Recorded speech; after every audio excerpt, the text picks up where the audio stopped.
Olá, seja bem-vindo ao painel Univale. O nosso assunto hoje é a maioridade penal. A Câmara dos Deputados já aprovou e a matéria vai para apreciação do Senado para ser votada. A idade aí passa de 18 para 16 anos para crimes hediondos. A opinião pública aí é dividida, mas alguns especialistas em direito são contra aí a maioridade penal e torcem para que o Congresso não aprove e, se aprovado, nem a Presidência da República sancione aí a alteração da maioridade penal. Aqui no estúdio eu vou conversar com a professora Malu Zanata, que é professora do curso de Direito da Univale, especialista em Direito da Criança e do Adolescente. Antes, nós vamos ver a opinião do juiz de execução penal de Joinville, que também é contra aí a maioridade penal. A redução da maioridade penal de 18 para 16 anos é um retrocesso histórico da civilização. Quando todos os organismos internacionais, Organização das Nações Unidas, Unicef, recomendam que seja 18 anos, o Brasil está na contramão da história, talvez tentando imitar outros países, como por exemplo Estados Unidos, China, quando na realidade nós teríamos que refletir o que a Europa está pensando a esse respeito, o que a Alemanha, a França, a Itália, a Espanha estão pensando a esse respeito, os países nórdicos, enfim, é um retrocesso absurdo. E eu não sei até que ponto eu continuaria sendo juiz da execução penal, vendo adolescentes de 16 anos atrás das grades, no breu das grades e das prisões, sendo moldado e educado para sair de lá muito violento, com seus 19 e 20 anos, então sim, um líder de organização criminosa. Pois é, professora, seja bem-vinda. O juiz João Marcos, ele explanou muito bem a respeito disso. Realmente, os presídios brasileiros são um escritório do crime, né? E colocar menores aí para superlotar o presídio também realmente é complicado, né? O ECA fez 21 anos, já atingiu 25 anos, já atingiu há muito tempo a maioridade, mas ainda não houve progresso, ainda se discute isso, o que ele aí fala de um retrocesso, né? Qual é o seu ponto de vista a respeito, a senhora que passa para os alunos aqui do curso de Direito e trabalha aí com os direitos da criança e do adolescente? Mauri, é o seguinte, primeiro eu quero te agradecer por mais uma oportunidade de estar com vocês, né? É sempre um prazer vir para o debate. E eu concordo com o doutor Marcos mesmo, porque eu acho que é um grande retrocesso você, depois de tantos séculos, né? Mais de três séculos, não priorizando a infância, depois que você tem um documento constitucional que orienta, que estimula, que dá prioridade à criança e ao adolescente, você vai retroceder para colocar numa vala comum crianças e adolescentes. Então, eu não seria, a minha opinião não poderia ser diferente. Eu também sou radicalmente contra isso. As opiniões, elas se dividem muito, né, professora? Hoje a gente tem um grande juiz também, que são as redes sociais, onde as pessoas podem colocar ali as suas opiniões, e algumas opiniões até absurdas, né? Dizem, se o menor pode votar.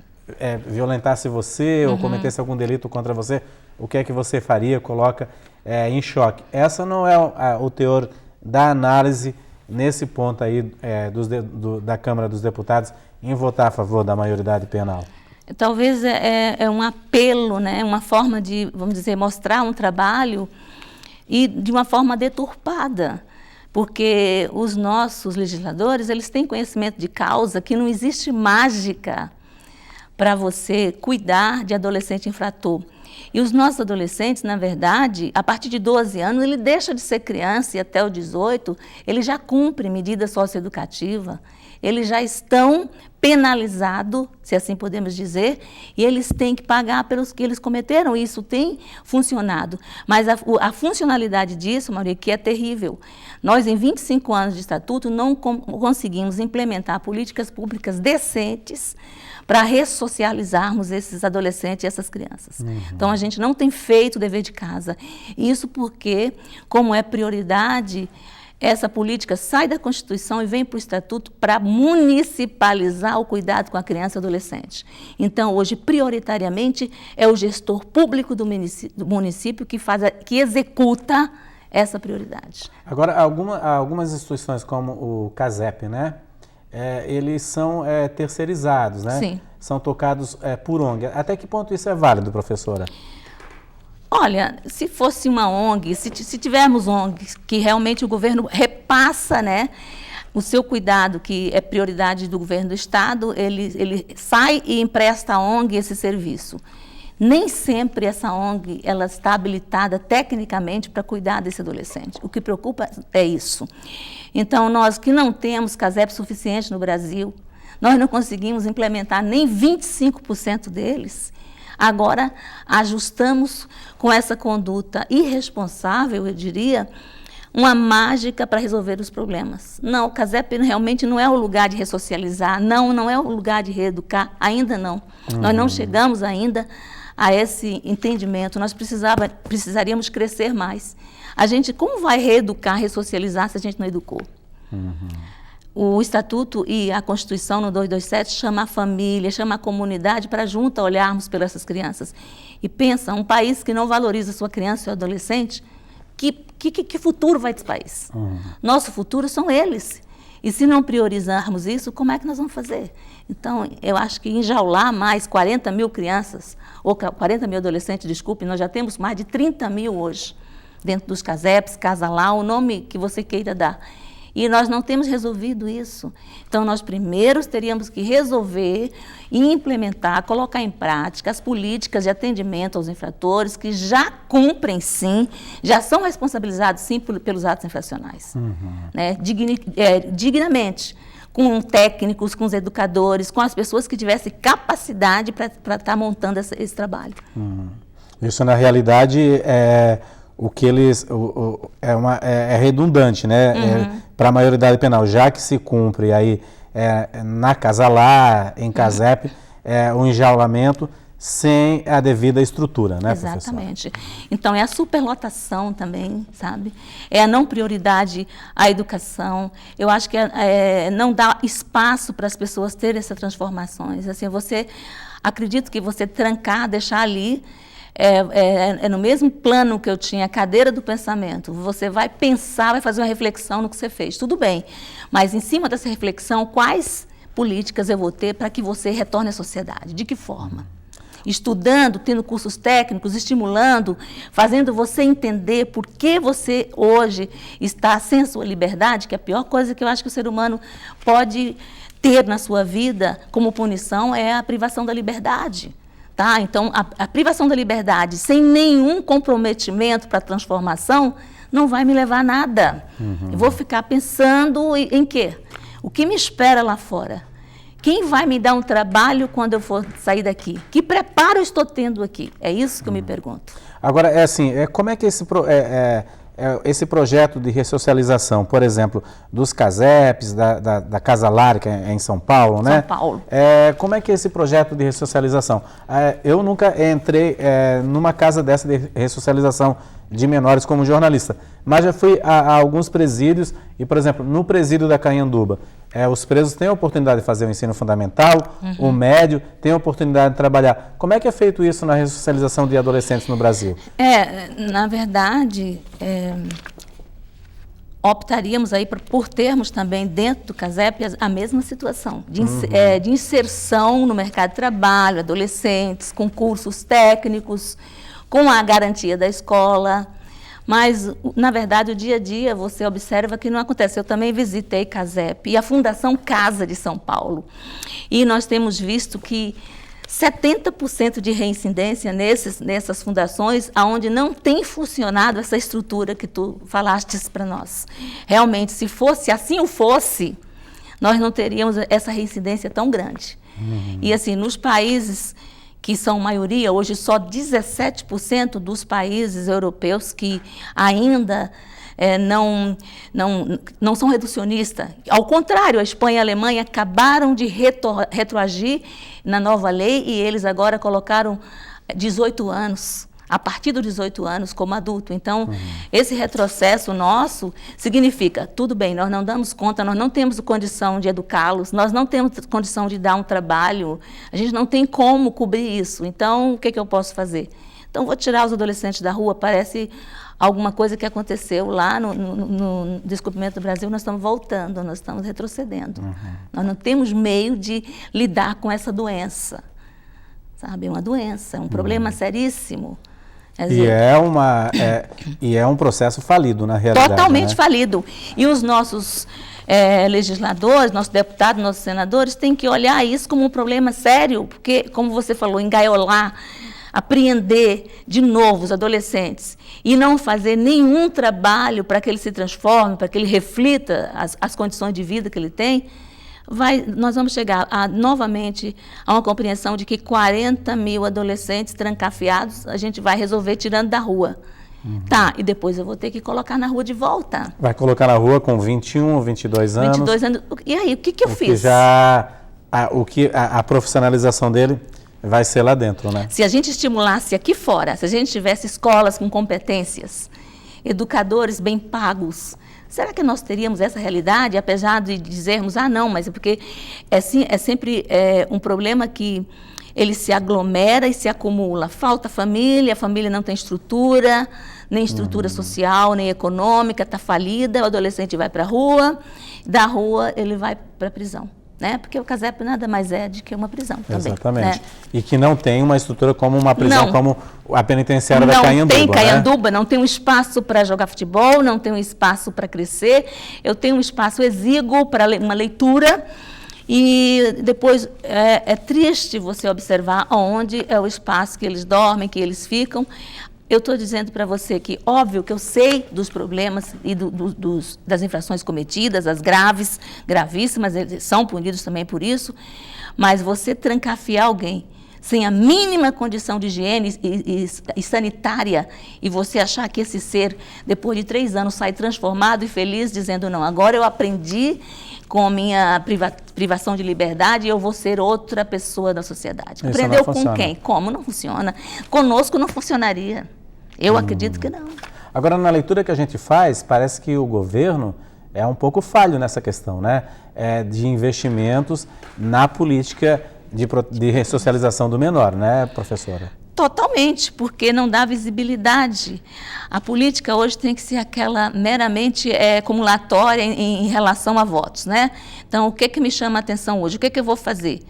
Né? Eu vou cuidar de uma rua ou eu vou cuidar de criança? Isso é desde creches até vaga nas escolas. Então, não é só isso. Eu acho que é priorizar a família, é priorizar políticas públicas voltadas para a criança desde pequena, para que ela não se perca por aí.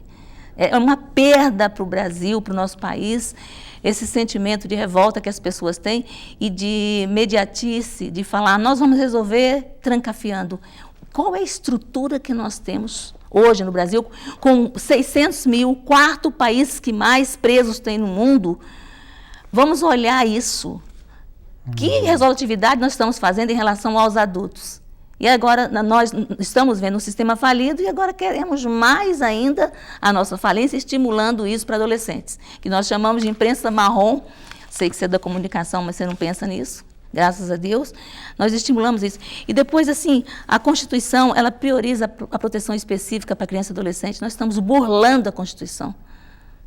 Nós temos que ver a constitucionalidade disso também. Então, são vários fatores que tem que ser visto. E eu não tenho, infelizmente, eu não tenho muita esperança que não passe no Senado também. Acredita que vai passar no Senado?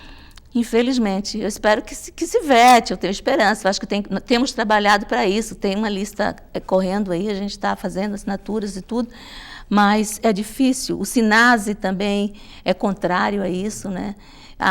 Toda a área de saúde também. Então, a gente tem uma noção de que, infelizmente, eles não têm a mesma que a nossa, nossos governantes. Tá certo, professor. A gente vai fazer um rápido intervalo, daqui a pouco eu volto a conversar com a professora Malu Zanata. Esse é um tema bem polêmico, mas que precisa ser esclarecido para a população, os pontos de vista também e a estrutura do governo em receber esses menores de 16 anos, inchando aí o sistema carcerário brasileiro, que já é falido. É um instante só.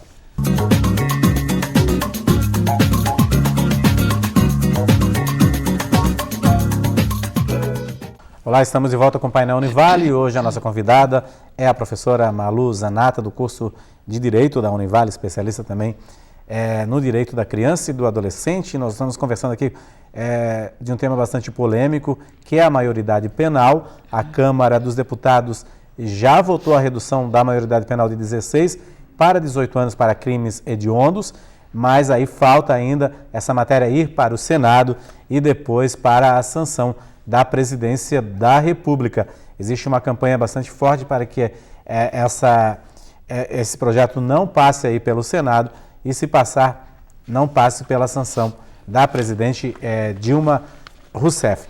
Professora Malu, a gente falou bastante do sistema prisional brasileiro, que é um sistema falido, a senhora conhece como aí, operadora do direito, eu conheço como jornalista, né? E falamos assim que não dá para absorver esses menores, que realmente o governo precisa investir na ressocialização, assim como Santa Catarina está fazendo aqui com os presos do sistema penitenciário da Cayanduba e também da penitenciária industrial de Joinville e outros exemplos por aí afora, né? A gente tem uma fala aqui do doutor João Marco, também o juiz de execução penal de Joinville, que fala um pouquinho sobre isso, né? Sobre assim, essa falência do sistema carcerário brasileiro, dos presídios brasileiros e também assim, da preocupação, né? de colocar mais menores, inchar mais esse sistema que já está tão falido, né? Aqui na Cayanduba tem no presídio cela para 8, tem 16, né? Na mesma cela. Vamos dar uma olhadinha aí no que ele fala sobre isso.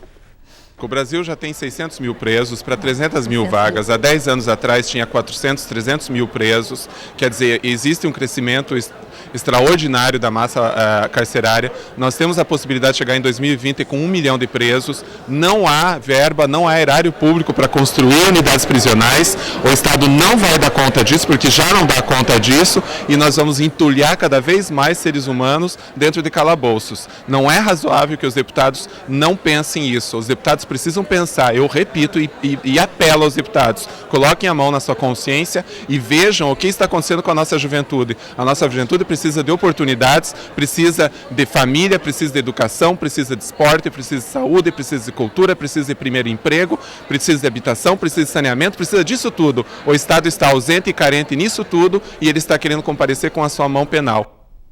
Ótimo. Pois é, professora, assim, a gente viu assim o parecer de uma pessoa que lida diariamente com essa questão, né? É uma autoridade aí que tá com a caneta na mão para mandar o preso lá para o presídio de Joinville, né? Que é o juiz de execução penal de Joinville, que falou aí no evento para os alunos de direito da Univale, né? Então é uma situação bastante complicada da pessoa que conhece a realidade do presídio, né, professora? Porque não tem estrutura para adulto, nós acabamos de falar isso, né?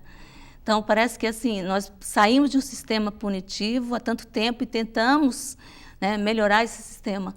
Aí a gente não consegue sair do chão e, como retorno a isso, o que a gente pode dar à população? Como garantia de segurança, porque isso é o discurso de todo político, né, de todo deputado.